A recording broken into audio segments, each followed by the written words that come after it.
transição ecológica. É um tema muito importante que a gente quer realmente trazer aqui para todos vocês, né? Questões extremamente relevantes no que diz respeito a gente debater essa questão da transição ecológica, que é um tema que o Partido dos Trabalhadores já vem debatendo, dialogando no seu programa de governo de 2018, Lula Haddad. A gente já apresentamos, né, questões relacionadas, porque é um tema importante para o futuro da sociedade. Nesse sentido, a questão da transição agroecológica, a gente quer fazer um debate que ela seja um eixo, né, importante nesse debate agora. Nós estamos num ano eleitoral. É necessário que a gente pense também o desenvolvimento do município, essas questões, a partir dessa visão, a partir do ambiente de uma proposta para o desenvolvimento sustentável, com sustentabilidade nos nossos municípios, numa perspectiva, né, também tanto da conservação, da preservação da nossa biodiversidade, das nossas riquezas naturais, como as questões também, né, no que diz respeito ao alimento saudável, à segurança alimentar, a nossa vida, a vida do planeta. Não se pode discutir desenvolvimento, mesmo lá no seu município, a partir do município, quanto também as questões que não sejam relacionados a um tema tão importante, porque é a vida nossa, é a vida do nosso planeta, é uma perspectiva que quanto a gente debate, uma outra perspectiva de desenvolvimento para o nosso país, para o nosso município, para o nosso estado, a gente tem que levar em conta todas essas questões. Então, hoje nós temos aqui uns convidados muito importantes para nós, que vai falar sobre esse tema, que para a gente ele é muito rico, muito importante nesse momento, que é o nosso senador, nosso querido Jorge Viana, que ele foi prefeito de Rio Branco, foi governador do estado do Acre por 2 vezes, e agora está senador da República, né, Jorge Viana, nosso senador, companheiro. Ele está senador agora nesse mandato, 2011 até 2019. Desculpa, já vem no mandato, né? Porque de senador é um mandato de 8 anos, né, gente? Então, temos aqui o nosso senador da República, Jorge Viana, temos o nosso querido deputado federal de São Paulo, reeleito agora, nosso querido Newton Tato, que também é secretário de Meio Ambiente e Desenvolvimento do Partido dos Trabalhadores a nível nacional.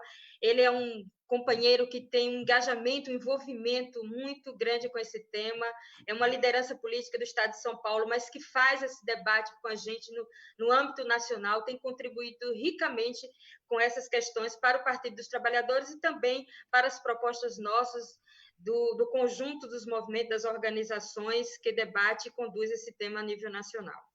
E temos aqui um outro convidado muito especial, que a gente, dos movimentos sociais também, tem uma honra sempre quando ele está com a gente no debate, que é o nosso querido Laudislau.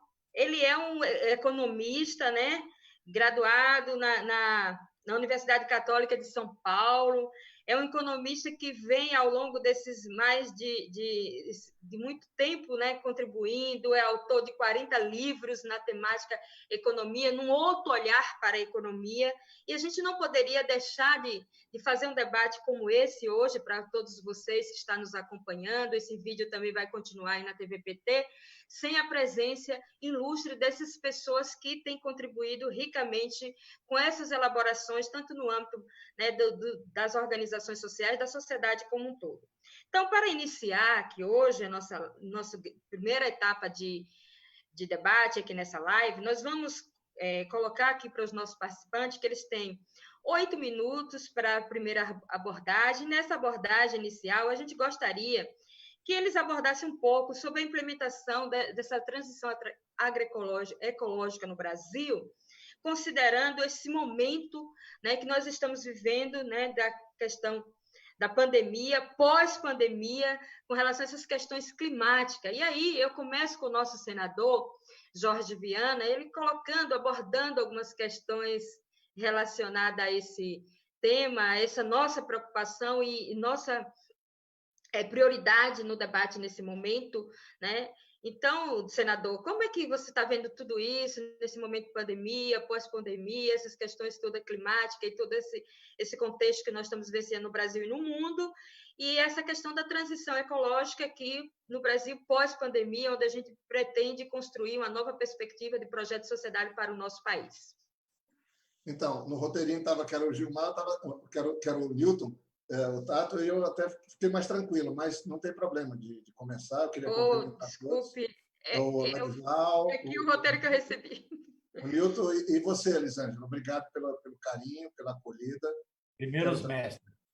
Quero cumprimentar todos que estão procurando, mesmo num momento terrível como esse, muito difícil, a gente se encontrar, a gente tentar ver se dialogam com os outros, se a gente aprende um com os outros e sai melhor dessa pandemia que virou uma tragédia. Não dá para a gente começar uma conversa, mesmo que seja uma coisa específica, sem a gente ficar solidário com as famílias, né? Nós já estamos chegando a 60 mil famílias enlutadas, 60 mil mortos no Brasil. O mundo está chegando a 500 mil de mortos por conta dessa pandemia, 10 milhões de pessoas infectadas. Eu já peguei essa doença, já me curei, graças a Deus. Na Amazônia, no Acre, a gente está chegando a 400 mortes.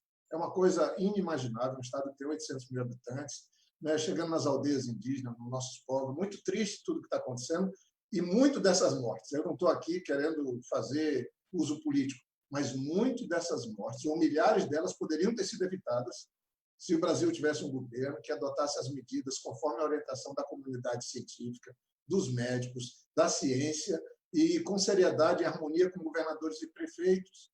O mundo inteiro fez isso, Estados Unidos e Brasil, mas mais o Brasil, teimou, e agora o Brasil é um ponto de referência negativo no meio de uma pandemia, que é uma coisa terrível.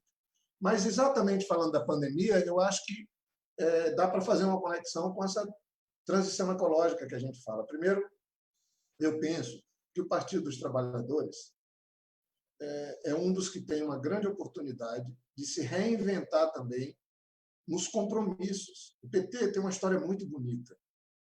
Realizou muito no nosso país, em cidades, nos estados e também no governo federal. Mas nós nos vitimamos, nós fomos vítimas, nós erramos, nós cometemos algumas falhas. Isso deu um espaço para que setores intolerantes, para que setores com outros interesses que não aceitavam a liderança igual Lula, assumisse posição e nos danificasse, inclusive a ponto de ter um impeachment e a ponto de ter um Bolsonaro presidente. Então, o Brasil está vivendo uma espécie... Eu não gosto dessa palavra, porque eu gosto de ser positivo, de ter esperança e fé, mas parece que a gente está vivendo uma maldição. Mas não é uma coisa só isolada do Brasil.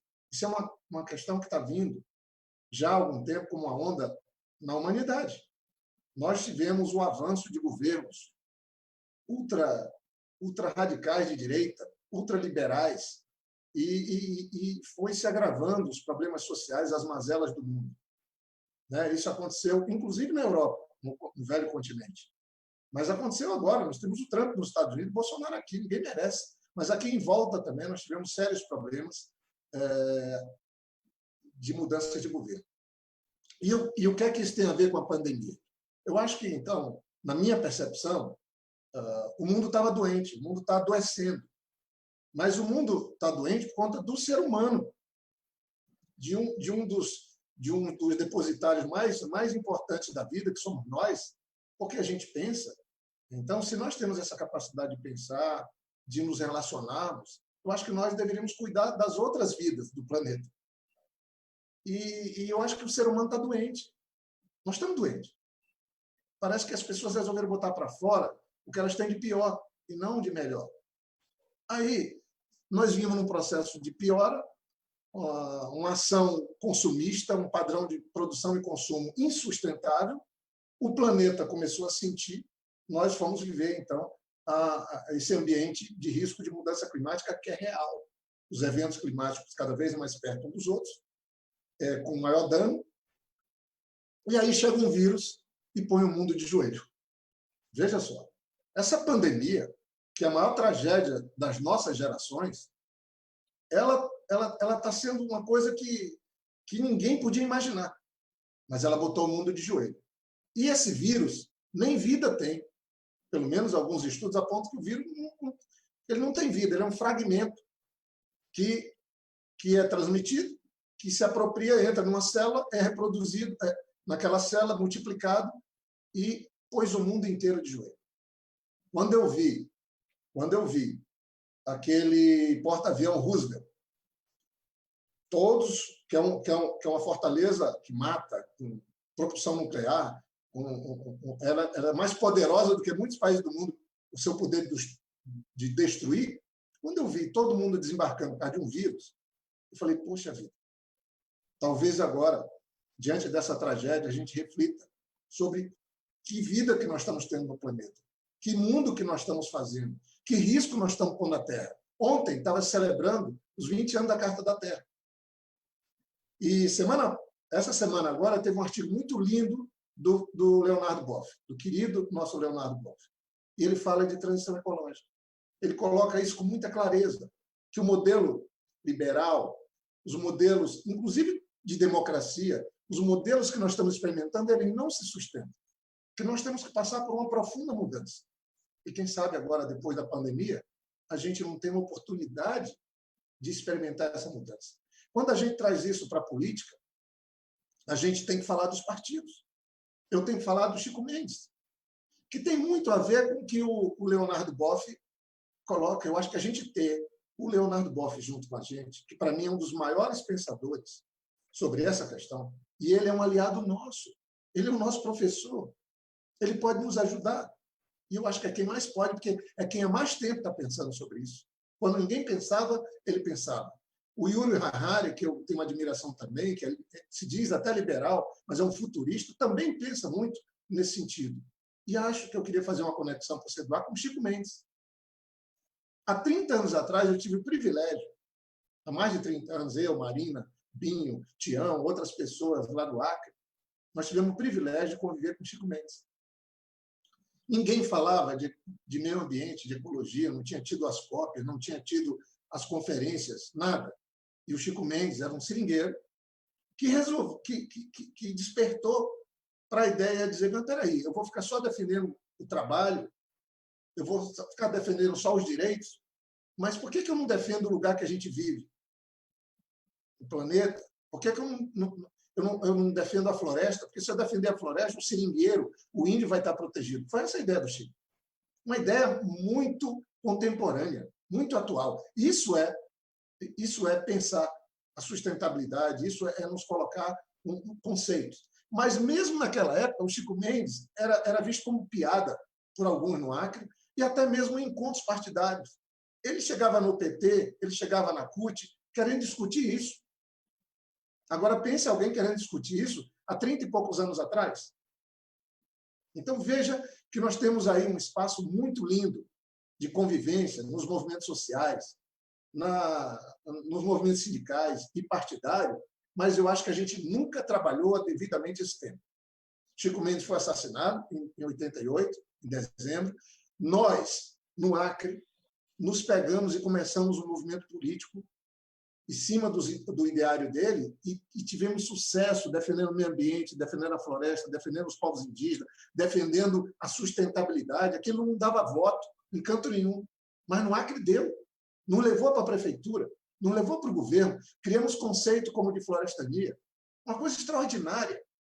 E tivemos um enorme crescimento econômico no Acre, do ponto de vista do PIB, do ponto de vista da melhoria de renda, dos servidores públicos, da geração de emprego. Foi uma coisa extraordinária o que nós conseguimos no Acre em vários governos. Começou comigo no governo, depois com o Binho e depois com o Tião Viana. Então, veja que nós temos, inclusive, um case que a gente pode falar na segunda etapa, falando de prefeituras e governo, como é que pode fazer isso? Eu deixo para a segunda etapa. Mas, nesse momento, para mim, eu acho que essa questão global. O mundo inteiro, e eu já vou concluir, o mundo inteiro está tendo que tomar uma decisão no pós-pandemia. Já tem muitos pensadores, muitos economistas, eles estão trabalhando o pós-pandemia. Que mundo vai vir? É uma espécie de um pós-guerra. No pós-guerra, você vai ter que ter mais investimentos públicos, você vai ter que ter reconstrução, mas você tem aí uma oportunidade de fazer uma concertação. Será que o mundo vai querer fazer essa concertação? Ou vai aproveitar e seguir na mesma balada insustentável e ampliando a mudança climática e ampliando os desastres e ampliando o custo à vida e pondo em risco a vida no planeta? Eu acho que nós, do PT, nós que estamos na política, nós temos que sensibilizar os outros para que a gente veja nessa tragédia, depois dela, a gente possa repensar tudo e começar uma ação nova, mudando a sociedade, mudando os governos, mudando as organizações partidárias. É isso que eu queria deixar aqui para abrir.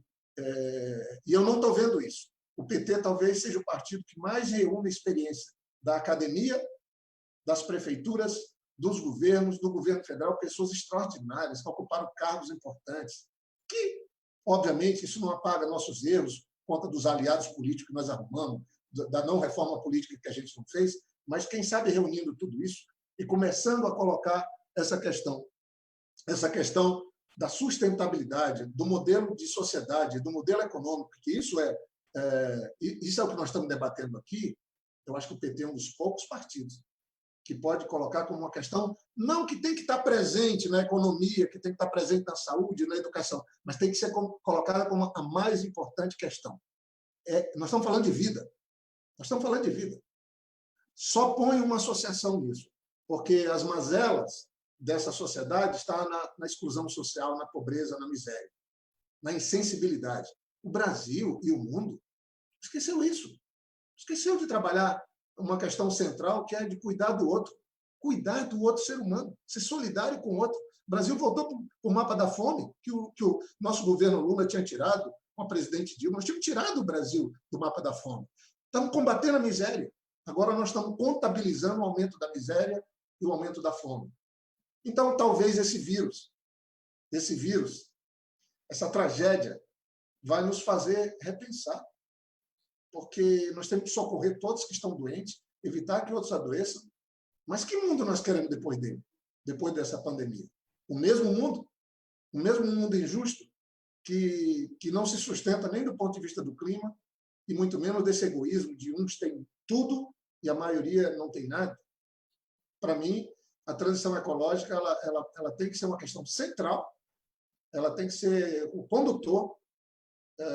E encerro falando isso. Acabou de ter eleições na Europa. Quem ganhou as eleições na França? Agora, no meio da pandemia, agora, há 2 dias. Quem ganhou foram os que defendem o movimento verde novo, os socialistas que estão vinculados à sustentabilidade, foram eles que ganharam. Isso, quem sabe, é um sinal bom de que é possível, depois dessa tragédia, a gente ter um mundo melhor. Então, vamos combater a pandemia, mas vamos também pensar que mundo nós podemos construir com os ensinamentos e, principalmente, com aquilo que a gente fez de errado. O que fez de errado é para ser lembrado, para a gente não repetir os erros. Mas a gente tem que ter fé e esperança de um mundo melhor para todos e trabalhar por ele. Muito bom, senador Jorge Viana, as suas reflexões nesse momento. Quero lembrar a todos vocês que estão nos acompanhando que essa live faz parte da Jornada de Formação do Partido dos Trabalhadores 2020. Estamos abordando um tema importante para o processo eleitoral, o debate que nós estamos fazendo nos municípios, né, que é a questão da transição ecológica, que agora vamos ouvir o nosso deputado federal, Nilton Tato, pelo PT de São Paulo, que tem grande comprometimento com esse tema durante toda a sua trajetória política, tanto no estado de São Paulo como a nível nacional, porque é também o nosso secretário de Meio Ambiente do Partido dos Trabalhadores, e tem outras funções aí. Nilton Tato sempre está junto com a gente aí em todo debate também, junto com as organizações da agricultura familiar, tem uma participação afetiva também no núcleo agrário, debatendo junto com a gente. Então, vamos ouvir agora o nosso deputado federal. Nilton Tato, com você. Bom dia a todas e todos que estão acompanhando esse debate. Bom dia, Elisângela. Quero aqui também parabenizar o seu trabalho que vem fazendo à frente da Secretaria Agrária do PT. E uma honra muito grande dividir esse espaço, o mestre, o professor Ladislau Tubor, do prefeito, governador, sempre senador, Jorge Viana. 2 figuras que, com certeza, me inspiram muito. E talvez tenha um pouco de responsabilidade, inclusive, para as questões que assumir na minha vida está defendendo. Eu queria começar aqui, primeiro, dando minha solidariedade aos parentes, amigos das mais de 60 mil vítimas do coronavírus, mas também, ao mesmo tempo, o meu protesto aqui, porque onde a gente teve chefe de Estado em outros países que articulou toda a estrutura de governo, as instâncias de governo, convocou a população para a única vacina possível para combater o coronavírus, que é o isolamento social, o sofrimento do povo tem sido bem menor. E como consequência, e aí, evidentemente, o professor Ladislau pode até falar mais, aqui no Brasil, o impacto econômico, né, o sofrimento prolongado do povo brasileiro vai ser maior também, até pela irresponsabilidade e insanidade do Bolsonaro, que não só não atendeu às recomendações das autoridades da saúde, da Organização Mundial da Saúde, pelo contrário, ele participou de atos, convocou atos em desobediência ao isolamento social necessário. Então, as consequências econômicas, inclusive no Brasil, vão ser mais duradouras, tá, e mais profundas. E eu queria começar essa conversa aqui. A gente já vinha com uma crise ambiental profunda decorrente do próprio modelo de desenvolvimento implementado no mundo, desse capitalismo voraz, né, que quer produzir capital com mais velocidade, com exploração ilimitada, né, do uso dos recursos naturais, e a lógica do próprio capital, que é produzir capital, concentração de renda. Então, a gente já vinha com esse debate, né, com a necessidade urgente de incorporar a agenda da transição ecológica em todas as cadeias produtivas. Nós vimos, né, a própria ciência vem mostrando claramente que nós precisamos, né, diminuir as emissões de gases de efeito estufa, porque já temos a vida, de certa forma, como ela é hoje na Terra, no planeta, comprometida para os próximos 50, 100, 150 anos. Então, esse era o chamamento global de fazer mudanças drásticas nos países. A pandemia traz, né, outros elementos aqui que nos coloca com mais urgência ainda colocar o debate da transição ecológica em todas as cadeias produtivas. E aqui hoje, inclusive, nos jornais estão colocando um outro fator que também nós precisamos enfrentar, que tem tudo a ver com o debate da transição ecológica, que é o debate da desigualdade. Então, os jornais hoje estão colocando que no primeiro trimestre desse ano, portanto, no início ainda da pandemia, da consequência da pandemia, né, os mais ricos do país tiveram um aumento da renda de quase 1%, enquanto 50% da população mais pobre do país tiveram uma perda, né, da renda de 6%. Não estou falando aí do primeiro trimestre, portanto, até março, início, né, pegando só o início das consequências econômicas, inclusive, da pandemia. O outro aspecto que precisa dizer é o seguinte: a própria pandemia, ela também, a ciência está mostrando que é a decorrência da forma como a gente se relaciona com o meio ambiente, a forma como nós produzimos o alimento, né, a forma como nós acabamos com os habitats naturais de muitas espécies, que são os hospedeiros, né, da onde estão boa parte desses vírus, como o próprio corona, da forma como ele veio para o humano. Então, eu quero aqui, nesse primeiro momento, dizer o seguinte, que no Brasil nós precisamos enfrentar, né, e aí eu acho que já tem um avanço do ponto de vista conceitual, tá? Conceito da responsabilidade compartilhada e da responsabilidade diferenciada, que o Brasil teve um papel importante no debate sobre o clima no âmbito internacional de colocar esse conceito. Tá? O conceito da responsabilidade compartilhada mostra que o Brasil, Paraguai, a Bolívia, a Guiné, Moçambique, também tem responsabilidade, como a Holanda, a Noruega, a Alemanha, Estados Unidos, Canadá. Todos têm que fazer alguma coisa.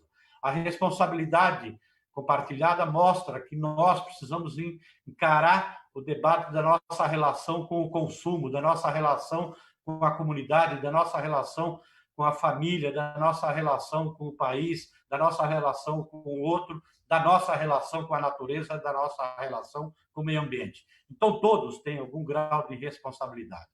Mas o conceito da responsabilidade diferenciada coloca que o Brasil não tem Brasil, Paraguai, Bolívia, Guiné, a África do Sul não tem a mesma responsabilidade que a Holanda, a Noruega, a Dinamarca e assim por diante, os Estados Unidos. Portanto, o conceito que foi implementado lá, que falou, olha, vocês desenvolveram, vocês criaram um padrão de vida, entendeu, para a sua população, que é insustentável, que o planeta não aguenta mais e, portanto, coloca em risco toda a vida no planeta. O debate da crise climática colocou essa questão.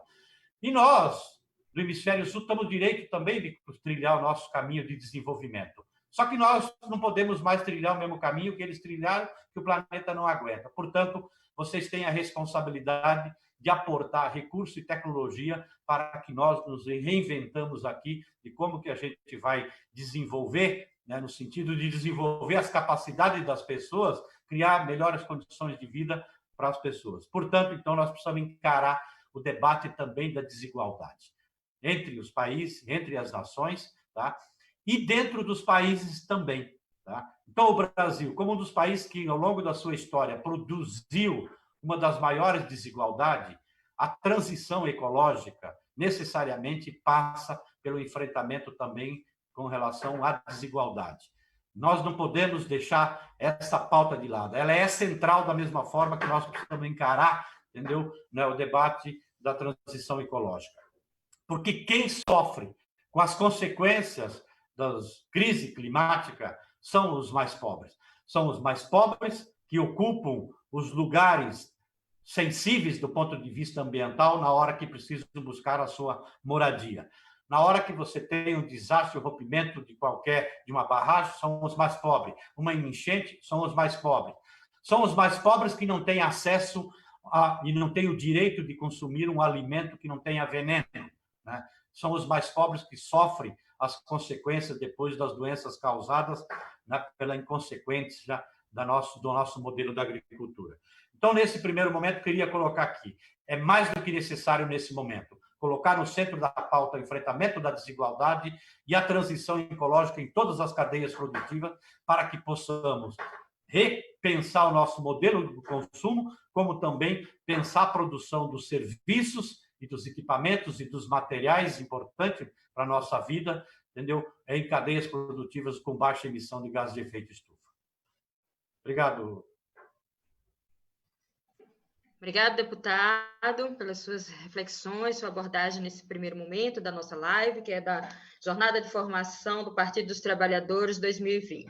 Agora vamos ouvir, né, assistir aqui o nosso professor, economista, Ladislau, que tem contribuído muito com a gente no debate sobre uma outra visão de economia solidária e tal. Recentemente, a gente esteve com ele aqui na Bahia, um debate na Assembleia Legislativa, foi muito rico, e em todos os espaços que ele passa, né, a gente deixa essa marca aí de grandes reflexões, e nesse momento, né, deputado Nilton Tato, não poderia ser diferente trazer ele aqui para esse debate junto com o nosso senador. Então, vamos lá, professor, vamos aí, essa primeira fase aí com uns 8 minutos e tal, para a gente abordar esse tema, né, da transição ecológica no momento importante das eleições municipais.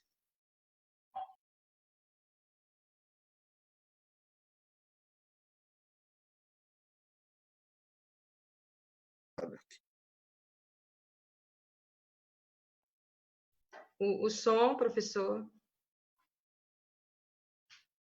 O microfone. Sim, eu tinha colocado.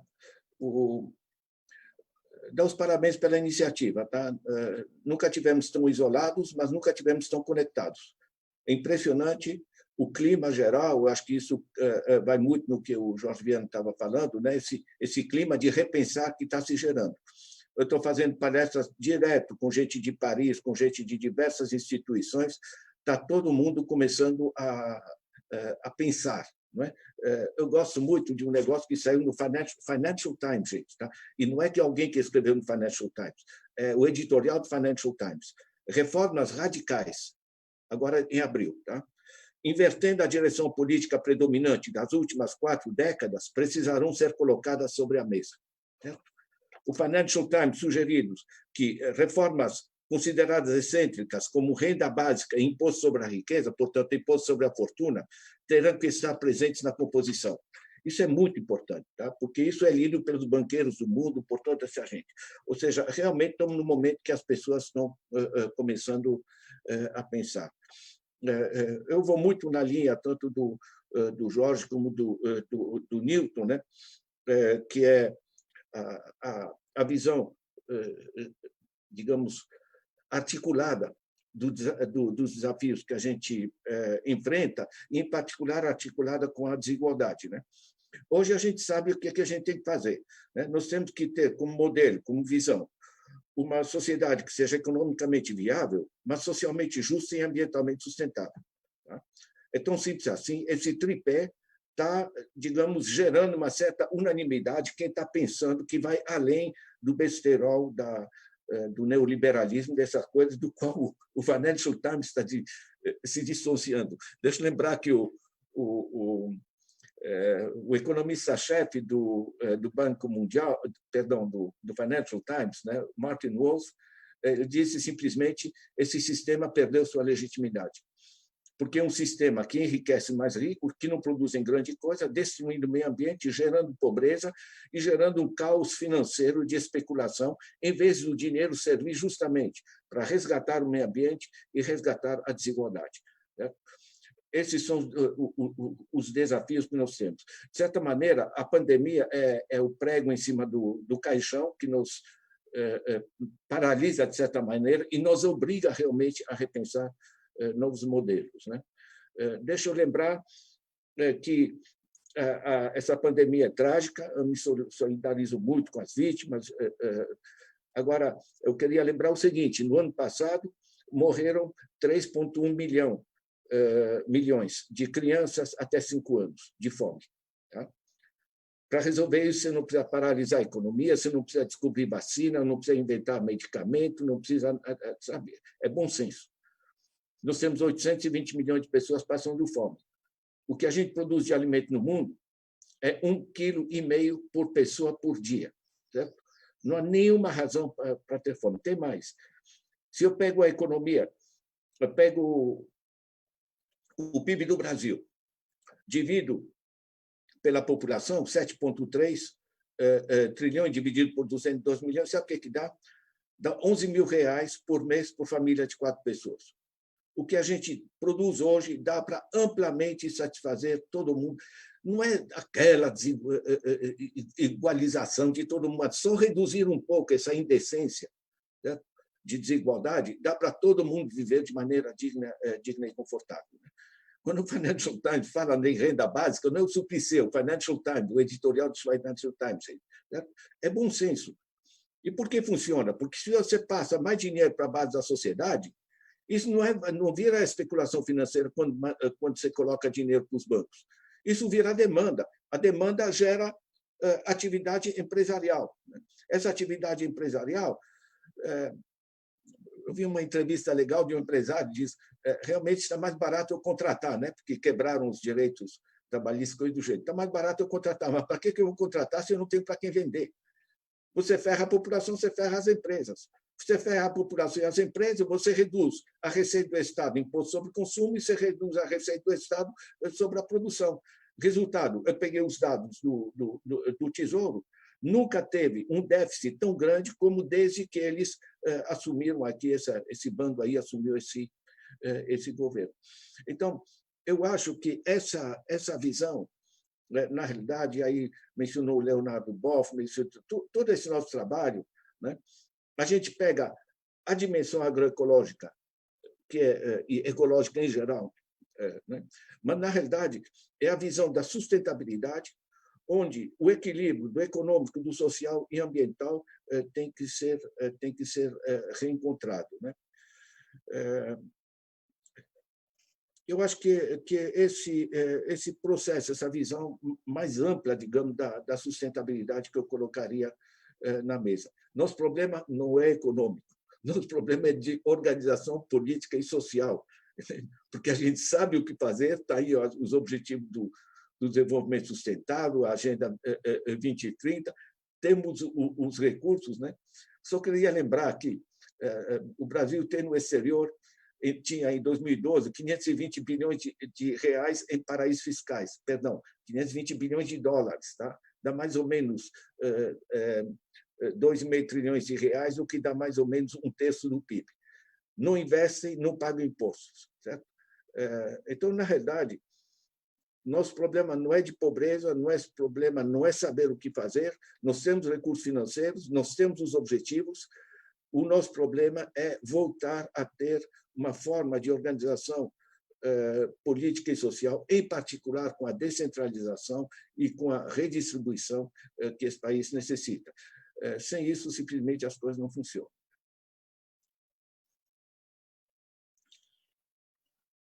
Ok, professor, muito boa a sua reflexão, né? Trazendo aqui para a gente nesse momento. Agora vamos para a segunda etapa, e aí a gente vai voltar aí com o senador Jorge Viana. Nessa perspectiva, senador, desse ano como um ano eleitoral, né? E a gente está discutindo projetos e planos de governos, né, em todos os municípios desse país.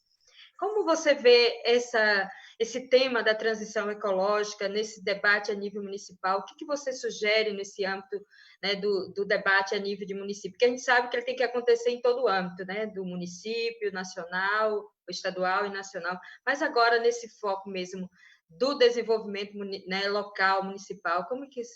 Como que você aborda isso, senador? Depois também a gente vai ouvir os nossos outros convidados, o professor Laudislau, economista, e também o nosso deputado federal, Newton Tato.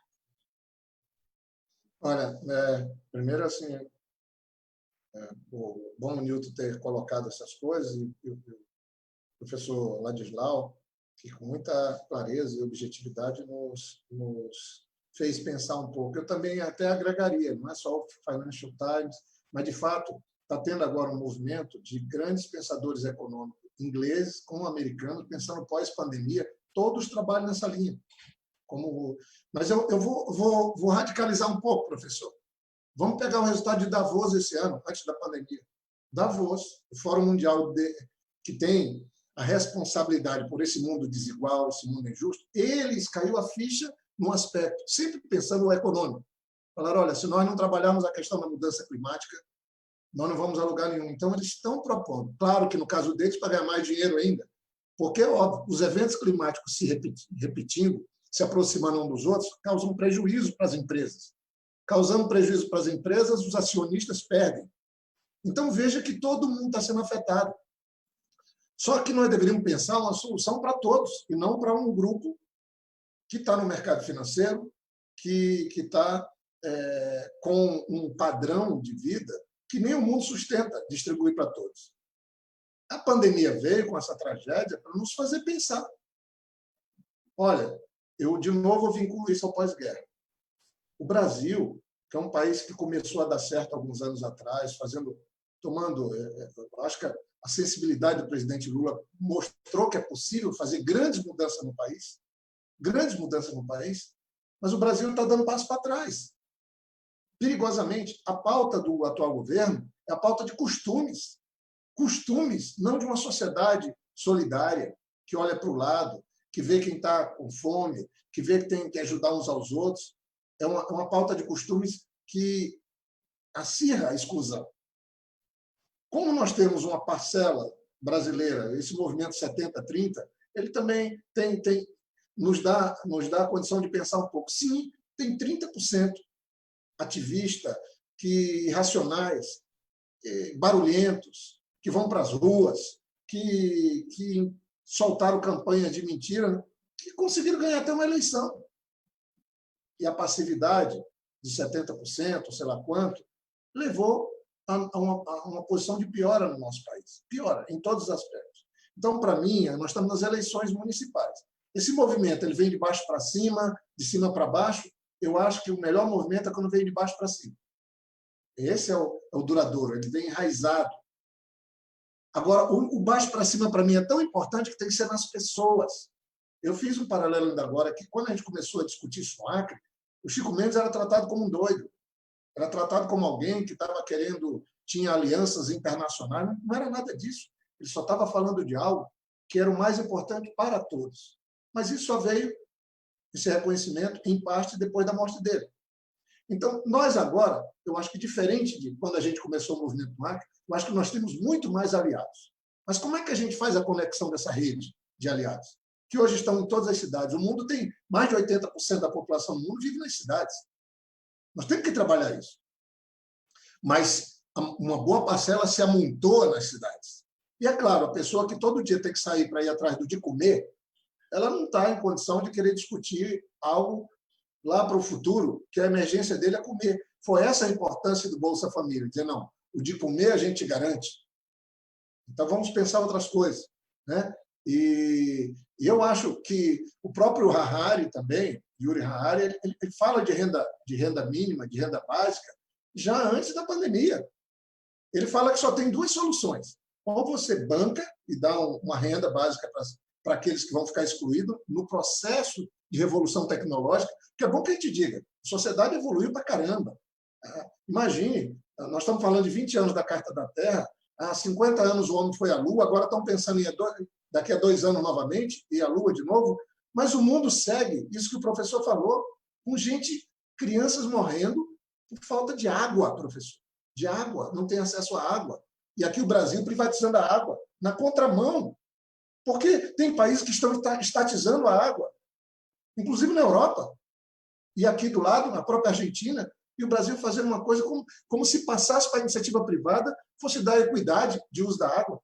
Nós temos 2 maiores aquíferos do mundo, o Alter do Chão e o Guarani, e estão privatizando a água, não dá para entender. Então, a receita que nós estamos vendo no mundo, mas especialmente aqui no Brasil, esse modelo, a validade está vencida. Ele não se sustenta, ele é péssimo. A pandemia veio, trouxe essa tragédia toda, e nós vamos ter que pensar o que fazer depois dela. E para mim, partidos, prefeituras, pode ser um começo. Eu digo aqui para os prefeitos, candidatos a vereadores, não tenham medo de estudar, de se pegar em temas, de defender o coletivo, de defender o melhor para todos. Eu falo sempre, quando a gente defende e cuida do todo, o pedaço da gente está dentro. Eu falava isso muito no Acre. Eu troquei o administrar por cuidar. Nós trocamos. Cuidar é mais amoroso. O Leonardo Boff escreve muito sobre cuidar. Nós adotamos isso, quebramos paradigma. Nós criamos um conceito chamado florestania, para mostrar que quem vive na Amazônia tem que trabalhar um outro modelo mental. Então, para mim, hoje, aqui, toda a formação nossa para os nossos candidatos tem que entender que esse tema que nós estamos tratando aqui é um tema central. Nós estamos falando de vida. Nós estamos fazendo de algo que seria o adequado para todos. É uma oportunidade que nós temos de mostrar que a validade desse modelo implementado nos últimos anos do Brasil venceu. E outra, eu acho que nós não temos saída, porque a revolução tecnológica, ela também, que é um avanço extraordinário, mas ela exclui. Ela exclui, gente. Ela exclui. Pelo menos 500 milhões de pessoas iriam perder o emprego no mundo. Isso, os futuristas falam isso, o Yuri Harari fala isso. Mas também outros 300 vão ganhar emprego, mas não são as mesmas pessoas. São outras pessoas. Nós vamos ter que retreinar pessoas, acolher pessoas, bancar pessoas que vão estar fora dessa revolução tecnológica. Veja, então, que temos tudo colocado. E a última pá de cal foi essa tragédia desse vírus, que botou o mundo de joelhos e disse, olha, esse modelo que vocês têm de saúde, esse modelo de sociedade, esse modelo não serve. Vocês vão seguir contando os mortos. Parece que agora o epicentro também desse vírus está indo para a Índia, um país com mais de 1 bilhão de pessoas. Se isso acontecer, vai ser uma coisa mais grave ainda do que a gente está vivendo. Então, do fundo, assim, eu acho que, como disse o professor, nós nunca tivemos tão longe, mas também nunca tivemos tão conectados. Tomara que nessa eleição municipal, esses 70%, 60% que estava passivo, aceitando barbaridades sendo faladas, sendo implementadas nas cidades, essa intolerância, esse ódio, tomara que o pessoal da paz, de um mundo melhor, de solidariedade, de preocupação com a fome, de preocupação com as minorias, de combate à exclusão, possa se juntar, conceituar princípios que nos ajudem a construir um mundo novo. Gente, é o melhor caminho. E eu tenho certeza que também vai mobilizar. Nós temos que ser otimistas, nós não podemos achar que um país tão lindo como esse, que tem condição de ajudar a combater a fome no mundo, vai seguir na mão de políticos irresponsáveis, defendendo políticas que nos envergonham. A imagem do Brasil no exterior está destruída. A reputação do Brasil ruiu, acabou. Então, era um país que estava disputando o mundo, mas que agora virou piada, virou motivo de chacota. E cabe a nós, brasileiros, retomarmos o caminho. E o processo de eleição é importante, mas acho que um partido igual ao PT precisa fazer, não estou falando de fazer autocrítica, de ficar batendo chicote, mas reconhecer que a gente também perdeu as janelas que foram abertas, não fizemos o que tinha que ser feito, mas agora, mesmo no meio de uma tragédia dessa, está se abrindo janelas para a gente repensar e colocar no ponto central essa transição ecológica nos conduzindo. Muito obrigada, senador. Muito legal suas reflexões para esse momento nosso.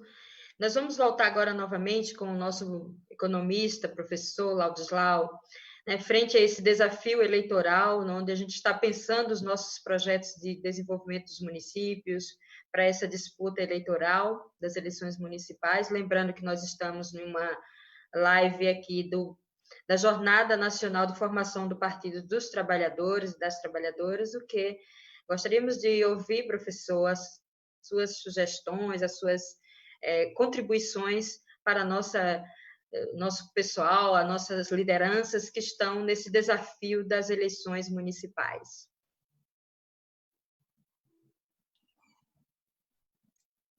Olha, o primeiro, eu queria pegar o que o Jorge Viana estava falando, né, que a quantidade, não é só o Financial Times, como você disse, né?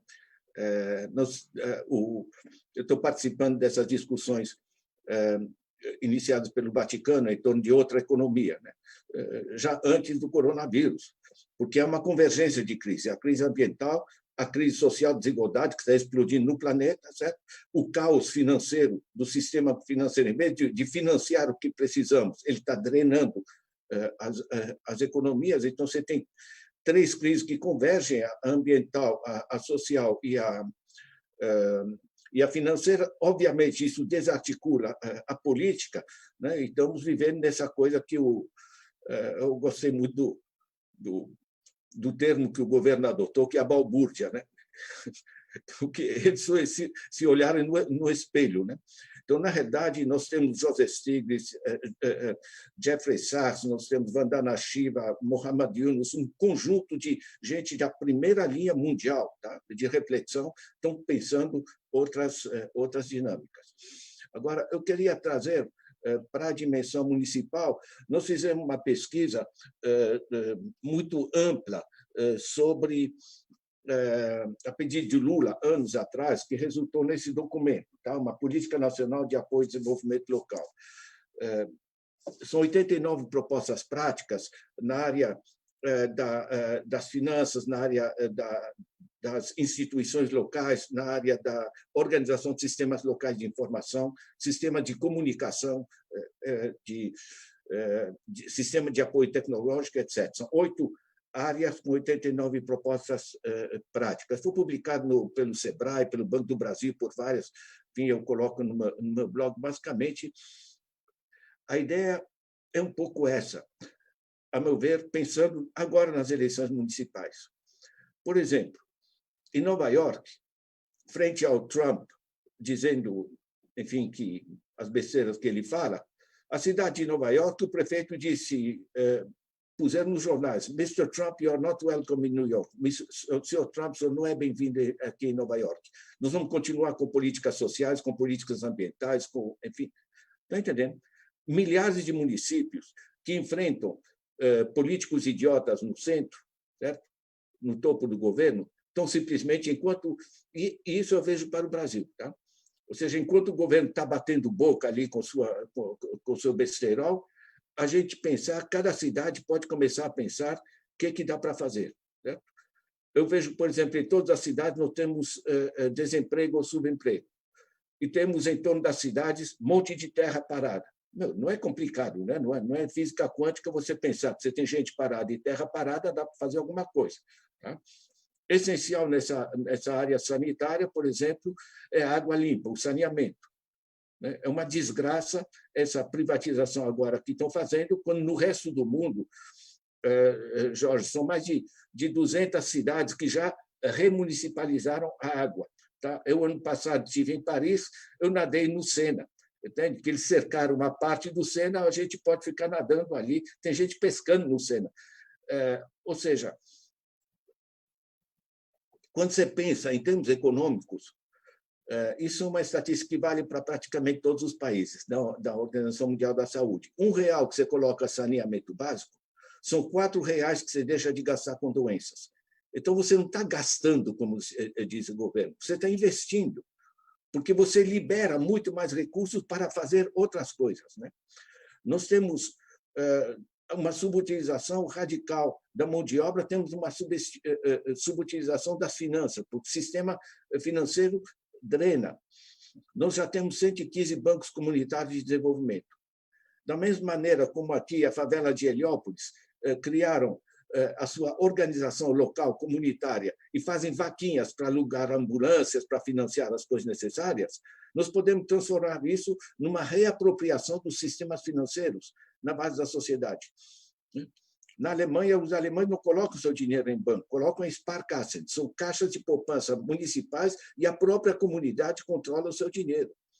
Na Califórnia, há 2 meses atrás, o governador finalmente autorizou todos os municípios do estado da Califórnia, é a 5ª economia mundial, né, vão poder criar seus bancos públicos municipais, ou seja, reapropriar-se da sua poupança.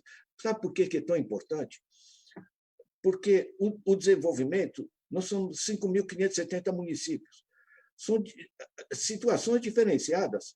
Não é o dinheiro lá em cima, o ministro que vai saber alguma coisa. O ministro gosta de receber o prefeito, fulano, que bom te ver, então vamos acertar as coisas.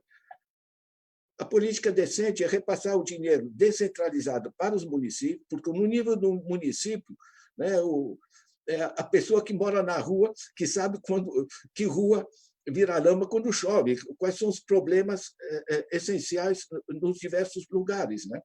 Você pode fazer políticas de saneamento básico nos municípios litorâneos, por exemplo, no lençol freático, a água subterrânea muito próxima.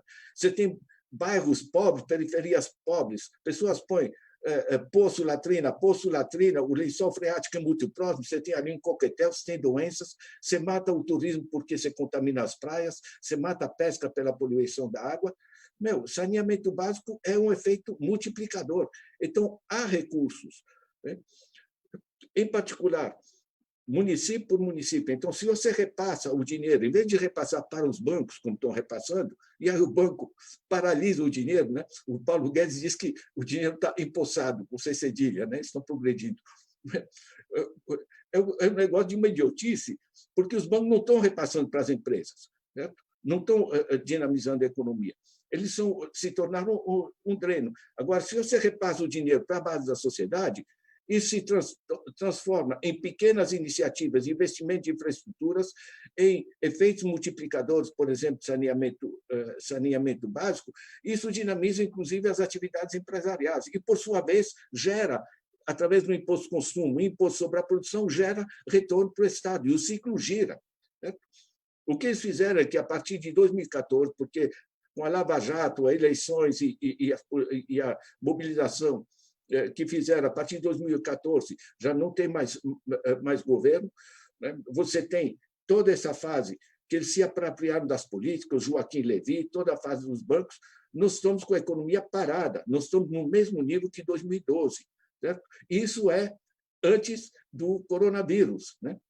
Então, na realidade, a retomada do bom senso, né? Eu gosto muito dessa frase do Banco Mundial que diz que a fase de 2003 a 2013 é the golden decade of Brazil, a década dourada da economia brasileira. Porque funciona, porque você passa dinheiro para a base. A base, o Paulo Guedes disse que o dinheiro para a base, eles gastam e desaparece. Quando eles gastam, Isso entra na mão de empresas. As empresas podem empregar e produzir.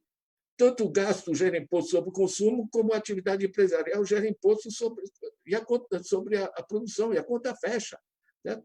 Tanto assim que o déficit é essencialmente gerado por essa turma. Eu fico muito... Você sabe que eu sou economista, o que é uma desgraça, né? Porque o grosso do pessoal, quando vê as bobagens que os caras falam, balança a cabeça e não entende lhufas. Agora, eu entendo e sei o tamanho da farsa que eles estão trazendo para nós. Né? O Nilton dá risada sobre essas coisas, mas sorrindo, viu, Nilton? Ok, professor. Muito bom mesmo as suas reflexões, as suas considerações aí nesse processo.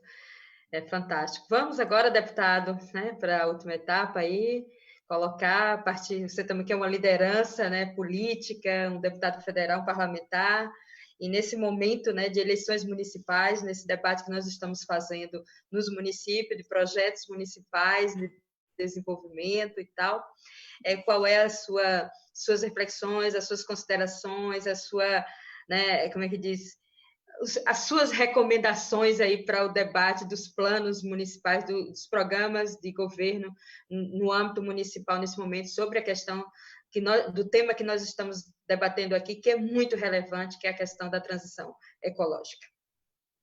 Com você, Nito Dado.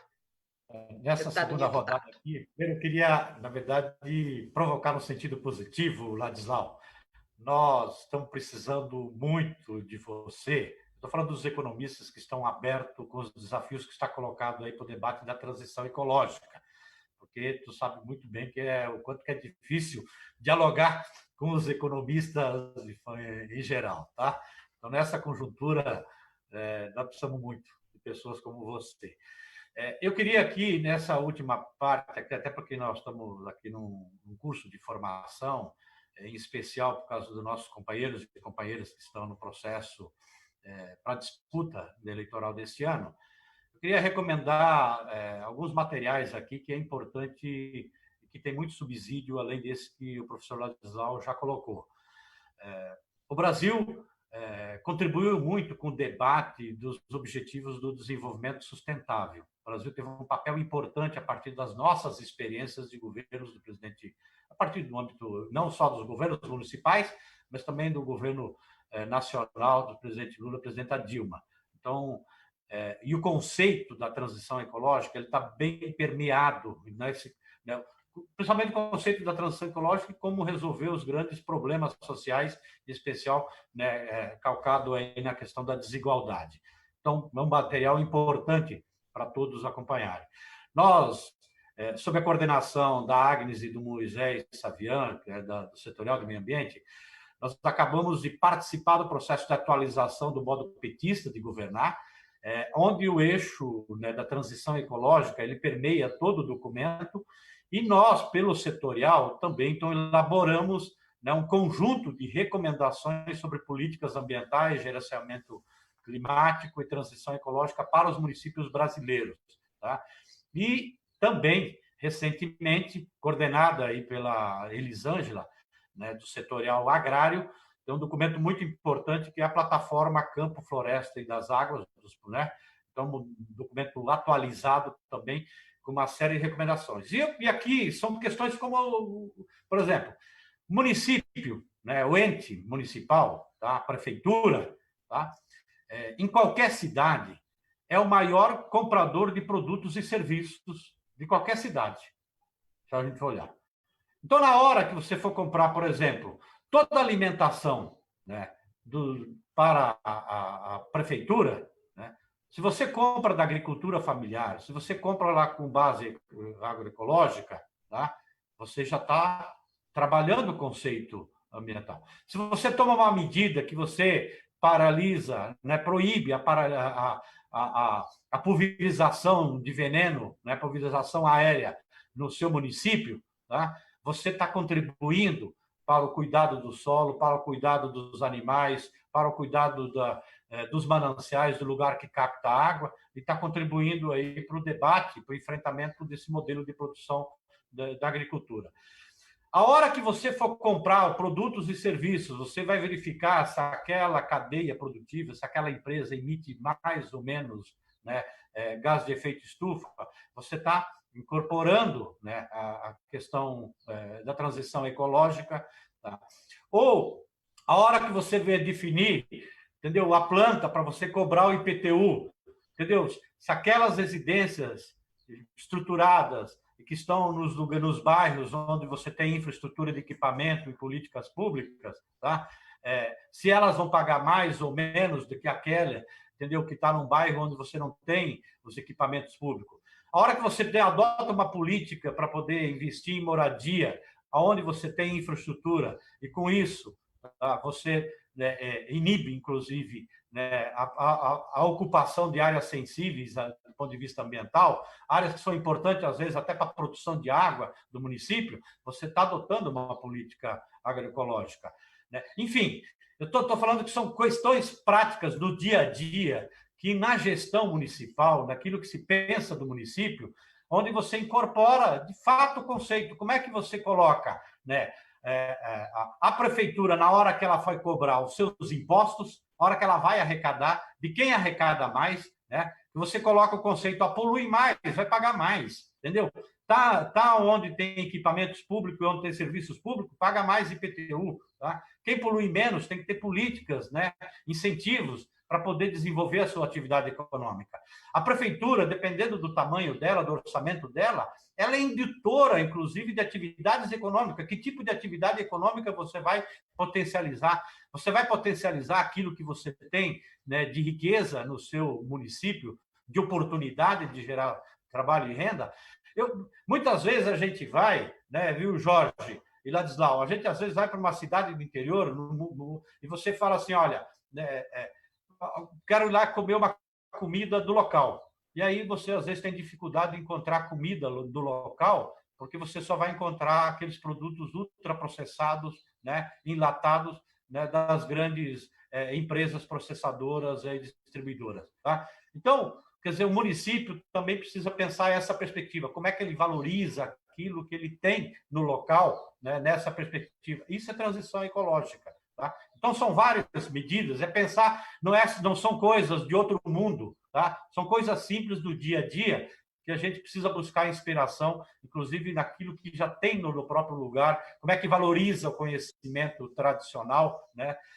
Então, o Brasil, né, pela sua dimensão territorial, pelas suas regiões, valorizar as regiões, valorizar aquilo que é talvez o nosso passaporte para pensar numa cidade, numa nação que seja inclusiva, que seja soberana, né, e de respeito ao meio ambiente. É valorizar a própria nossa diversidade biológica, né, com todos esses biomas, com toda a riqueza que nós temos, tá? E, em especial, a nossa diversidade étnica, cultural, né, que tem muito para agregar, inclusive nesse debate de construção do país. Passaporte nosso para a construção de um país desenvolvido, mas sustentável, justo, solidário, né? Passa necessariamente pela valorização da nossa biodiversidade e da nossa sociodiversidade. Obrigado pela oportunidade, Elisângela, a toda a equipe de formação do PT. Obrigado, Ladislau, Jorge, pela oportunidade de dialogar com vocês e, com certeza, vamos precisar muito dialogar, em especial para a gente pensar saídas, né, para enfrentar a grande crise do Brasil, aprofundada agora, em especial por causa da pandemia. Obrigado. Obrigado, deputado, pela sua contribuição, suas reflexões nessa live de hoje, na nossa jornada de formação nacional 2020 do Partido dos Trabalhadores e das Trabalhadoras, né? Então, agradecer imensamente a participação de todos vocês, do nosso senador Jorge Viana, essa liderança política do Estado do Acre, e muito importante para todos nós do Brasil também. Agradecer também imensamente pelas contribuições riquíssimas do nosso querido economista, professor Ladislau, que muito tem contribuído. Nós vamos precisar muito ainda, viu, professor? Muito da sua contribuição, muito das suas reflexões para o nosso processo, né? Dentro do partido, nos movimentos sociais, em todos os espaços que a gente quer, de construção de uma outra perspectiva de sociedade, com a outra visão econômica para o desenvolvimento, com sustentabilidade, né, ambiental, econômica e social. Isso é muito importante, vamos contar muito com as suas reflexões. E agradeço também imensamente ao nosso deputado federal do Estado de São Paulo, companheiro Newton Tato, que vem contribuindo ricamente para o Partido dos Trabalhadores e também para a nossa luta no geral, nessa perspectiva do projeto de sociedade, com essa perspectiva, né, da sustentabilidade, né, da conservação e da preservação, uma perspectiva de transição agroecológica, em uma outra visão de modelo de sociedade, porque a gente precisa defender a vida, e defender a vida é defender o planeta, é defender as nossas riquezas naturais, né? A nossa biodiversidade, é defender esse planeta que a gente mais precisa, né?